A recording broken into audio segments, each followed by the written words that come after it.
서울 전역이 완전히 초토화됐습니다. 갑작스럽게 내린 폭설로 도시 전체가 마비됐고 그 여파가 다음날까지 이어져 수많은 시민들이 불편을 겪었습니다. 하필 3년 만에 찾아온 한파와 맞물려 도로에 쌓인 눈은 순식간에 얼어붙었고 이는 출퇴근 시간에 극심한 교통 정체와 더불어 각종 사건 사고의 원인이 됐는데요. 하지만 그 시각 시민들은 마치 약속이 난 듯 단체로 집 밖으로 뛰쳐나와 동일한 행동을 반복했습니다. 남다른 한국인들의 시민의식이 다시 한번 발휘된 것이죠.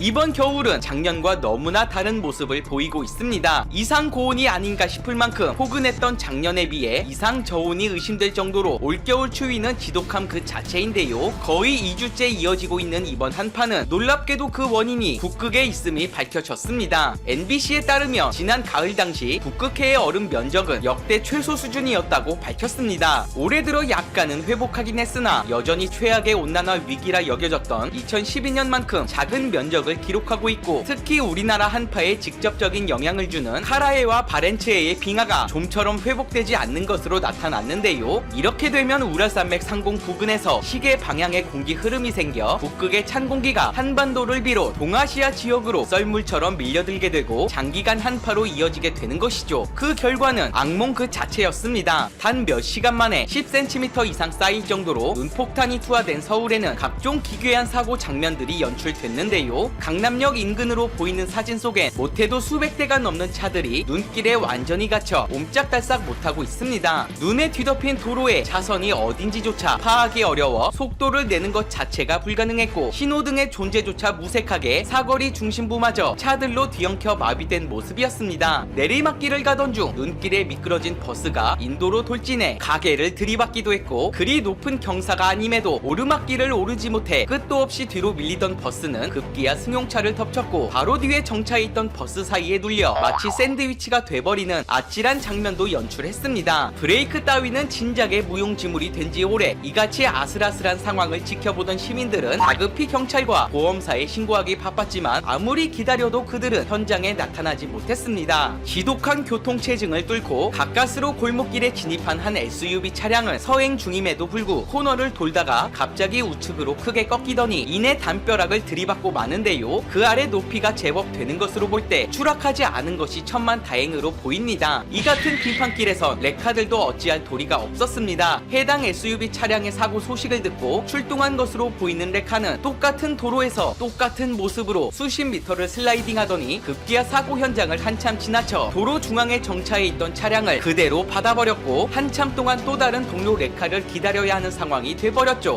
골목길이든 큰 도로든 차가 있는 곳이라면 예외 없이 비슷한 종류의 사고들이 계속됐습니다. 신형 소렌토로 보이는 차량은 2톤이 넘는 무게에도 불구 급정거 이후 차가 계속 미끄러지자 사이드 브레이크를 채우고 심지어 가로로 돌렸음에도 비탈길을 따라 끝도 없이 미끄러지더니 결국에 정차해 있던 두 차량과 접촉사고를 내고서야 정지할 수 있었습니다. 이 모습을 본 한국 네티즌들은 도로가 마치 컬링 경기장이 된 것 같다. 웃으면 안 되는 상황인데 왜 이렇게 웃기는지 모르겠다. 보는 사람은 그저 웃으면서 보지만 당사자면 눈물 날 듯 저 상황에서 아무것도 할 수 없는 무력함에 그래도 소렌토 차주가 운전 잘하는 사람이네. 최대한 속도 줄일 수 있도록 차를 가로로 꺾어서 내려옴 등의 반응을 보였는데요. 한편 운전자들은 저녁 7시부터 너무 많은 눈이 내려 바퀴가 헛도는 바람에 차들이 300m 이상을 가지 못하고 서 있었다. 오르막을 오르지 못하고 사고가 나는 상황이 서울 전역에서 발생했는데 견인차조차 출동하는데 4시간이 걸린다더라. 어떻게 도로가 이런 상황인데도 경찰 한 명이 보이지 않느냐며 호통치는 시민부터 몇 시간을 차에 갇혀 있는데 제설 작업하는 차량이 한 대도 없는 게 황당하게 짝이 없다고 토로하는 경우까지. 이와 반대로 현재 2.5단계 거리두기로 인해 스키장에 가지 못하는 아쉬움을 달래듯 도로에서 스노우보드를 타는 사람이 등장한 것은 물론 오랜만에 내린 눈의 동심으로 돌아간 듯 이글루를 만들어 인증한 네티즌까지. 속된 말로 개판 5분 전인 하루였습니다. 이 사실은 즉시 외신들의 귀에 들어갔습니다. 아무리 폭설이 내렸다 한들 좀처럼 서울 전체가 마비된 적이 거의 없었기 때문에 이같이 혼란스러운 모습은 외신들의 관심을 끌기에 충분했던 것이죠. 하지만 그때였습니다. 주로 도로의 상황과 사고 건수에 집중하던 그들은 순간 이상한 장면을 목격하게 되는데요. 과거 세계인이 본 미스터리 한국이라는 제목의 기사에 해마다 자연재해에 같은 피해를 입으면서도 대자연과 맞서는 엄청난 민족이라는 내용이 담겨 있었는데, 이를 증명하듯 골목길에 눈이 쌓이자마자 마치 약속이나 한 것처럼 단체로 쏟아져 나온 시민들이 각종 제설 장비들을 챙기고 거리를 정리하고 있었던 것이죠. 우리에겐 익숙한 모습이지만 적어도 해외에선 그렇지 못합니다. 오죽하면 미국과 일본, 심지어 중국마저도 폭설이 내렸을 경우 집 앞에 눈을 치운 것이 법제화돼 있을 정도인데요. 최소 수십에서 많게는 수백만 원의 과태료는 물론 행여나 사고가 발생한 시 민사소송까지 당할 수 있지만, 그럼에도 주택가에 쌓인 눈이 그대로 방치되어 낙상 사고 등이 매년 끊이질 않고 있습니다. 실제로 미국에서 제설 작업을 하지 않아 사고의 원인 제공을 했다는 이유로 매년 600명 이상이 구속을 당하기도 하며, 그때마다 과태료의 액수도 덩달아 올라가고 있습니다. 반면 한국은 2010년 제설 작업 의무화 방안이 거의 입법 단계까지 갔으나 압도적인 반대표로 인해 무산되어 현재까지도 시민들의 양심에 맡기고 있는 실정이지만, 그 속내에는 법 없이도 믿을 수 있는 한국인들의 남다른 시민의식이 깔려 있었죠. 혼잡한 상황에서도 내 집 앞은 내가 먼저 라는 생각으로 자발적으로 제설 작업에 나선 시민들 덕에 보행자들의 발걸음은 한층 가벼워질 수 있었습니다. 작업에 참여한 한 시민은 해당 골목길은 아이들이 등교할 때 자주 이용하는 길이라며 꼭 우리 아이가 아니더라도 학생들 모두가 안전하고 편하게 등교하길 바라는 마음일 것이라 답했고, 또 다른 시민은 우리 집 안방이 지저분하면 청소하듯 심지어 누군가가 다칠 수도 있는데 보고만 있을 수 없다고 미소 지으며 말했습니다. 한편 아파트 단지의 경우 세대수가 워낙 많고 앞마당이라는 경계가 모호하다는 이유로 폭설이 쏟아져도 누군가가 치우겠지 라며 방치하는 경우가 많습니다. 이럴 때 제설 작업의 몫은 대부분 경비들이 혼자 떠맡지만 올해만큼은 달랐습니다. 서울의 한 아파트 단지에서는 주민들의 요청에 의해 단체 제설 작업이 이루어졌는데요. 본격적으로 눈이 쌓이기 시작한 저녁 시간부터 밤까지 대략 3시간 동안 이루어진 이 작업엔 단순히 단지 내에서 그친 게 아니 도로변에서도 이루어졌습니다. 이 같은 자발적인 제설 작업은 아파트뿐만 아니라 상가 밀집 지역도 예외가 아니었습니다. 거리두기로 한산한 상가 거리에서는 평소와는 다르게 아침 이른 시간부터 출근한 자영업자들이 눈에 띄었는데요. 이들은 전날 퇴근 후에 그대로 쌓여 방치된 눈이 걱정되어 평소보다 일찍 출근한 것이라고 답해 모두를 놀라게 했습니다. 폭설의 여파는 다음날까지 그대로 이어져 출근길에도 막대한 교통 혼잡을 야기했지만, 적어도 이 지역을 지나는 시민들만큼은 낙상 사고의 걱정이나 그 외 특별한 불편함 없이 통행을 할 수 있었죠. 하지만 고작 이 정도로 만족할 한국인들이 아니었습니다. 폭설도 폭설이지만 현재 가장 큰 이슈는 코로나 사태가 얼마나 빨리 극복하는지가 관건. 교통 상황이 채 복구되기도 전이었고 마이너스 15도 이하의 한파로 인해 단축 운영을 하고 있었지만, 그럼에도 선별 진료소에 이른 아침부터 확진 여부를 검사받기 위해 몰려든 시민들로 국세통을 이루어 신선한 충격을 준 것이죠. 반면 이 상황에서도 레벨 D 방호복을 입은 의료진이 두 손에 삽을 들고 직접 제설 작업에 참여해 보는 이들로 하여금 안타까움을 자아냈습니다. 일각에서는 바쁜 의료진들이 눈까지 치워야 하느냐며 논란이 불거지기도 했지만, 대다수의 네티즌들은 의료진들은 몸이 100개라도 모자랄 듯 이 추운 날 고생하시는 모습을 보니 존경과 감사를 표한다. 검사도 정신없을 텐데 안타깝고 힘내시라며 응원의 목소리를 내기도 했죠. 코로나의 폭설까지 두 가지 재앙이 한꺼번에 닥쳤지만 여전히 한국인들을 좌절시키기엔 역부족인 것 같습니다. 오늘 영상은 이것으로 마치겠습니다.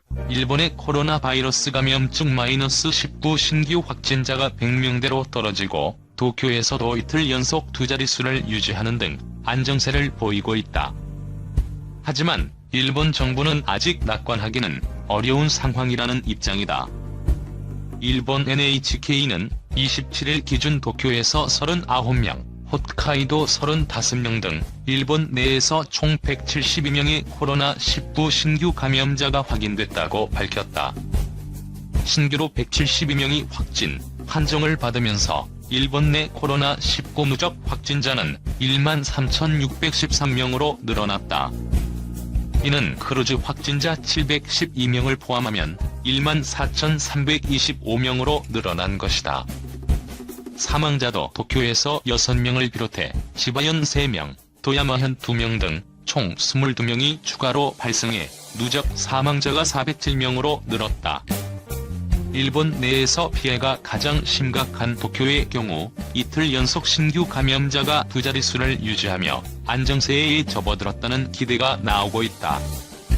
하지만 여전히 절반 이상의 확진자에서 감염 경로를 알 수 없어 낙관하기는 이르다는 평가다.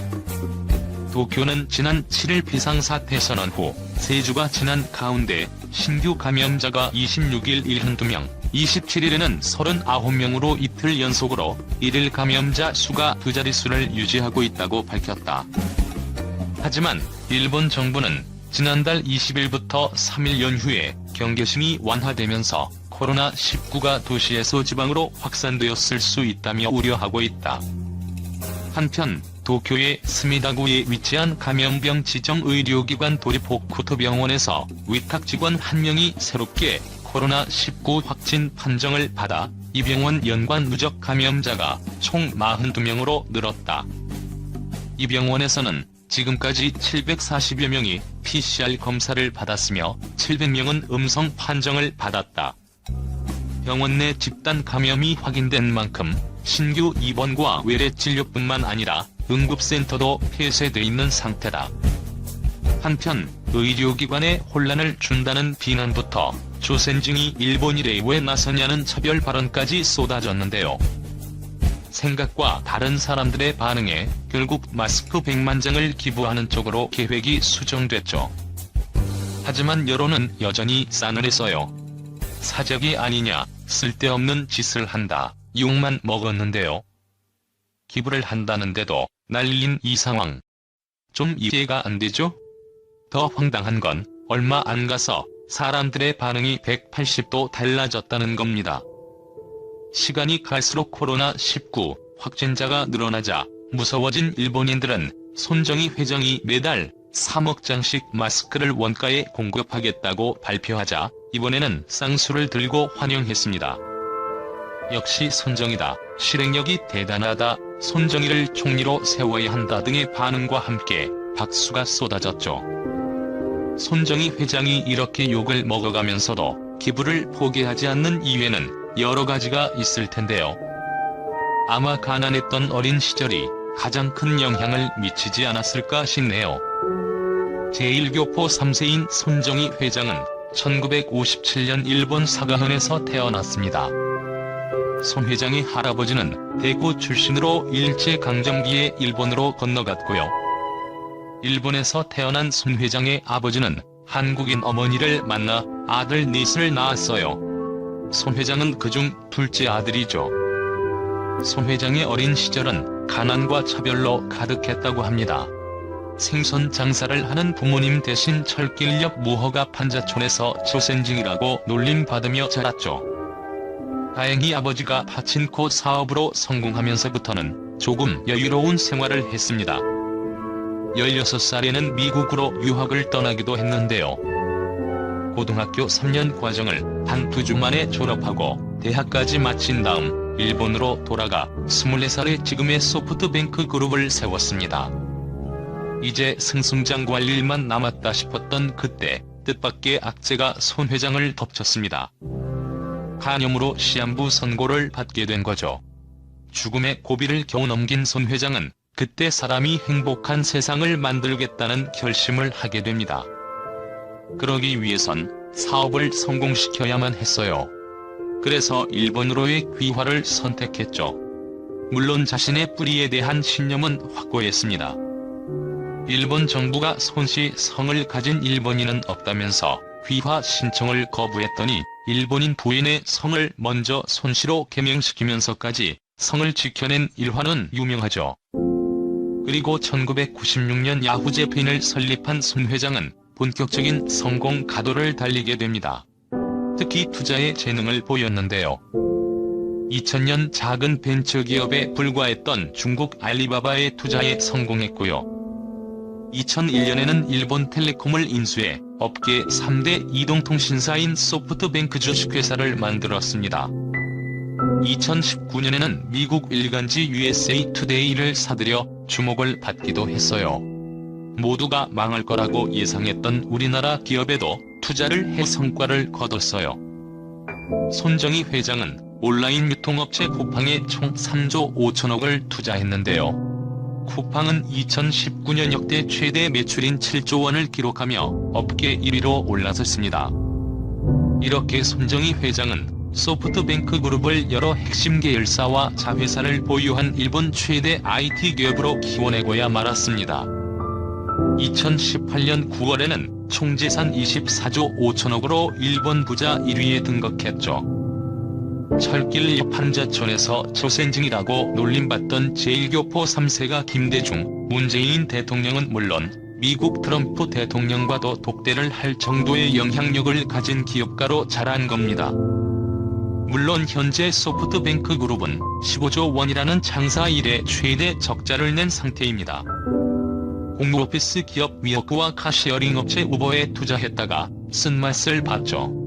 앞으로에 대한 전망도 그리 좋지는 않습니다. 그럼에도 불구하고 온갖 차별과 굶주림 속에서 세계적인 기업가로 성장한 손정희 회장이 앞으로 어떤 기적을 보여줄지 기대해보겠습니다. 한편 신종 코로나 바이러스 감염증 감염자 급증으로 의료 붕괴 우려가 제기되고 있는 일본에서 한국의 코로나19 대응을 높이 평가하는 보도가 이어지고 있다. 3일 아사히 신문은 신종 코로나 바이러스 감염증 감염자 수가 9,976명인 한국에서는 이탈리아와 같은 의료 붕괴가 일어나지 않았다면서 그 이유에 대해 분석했다.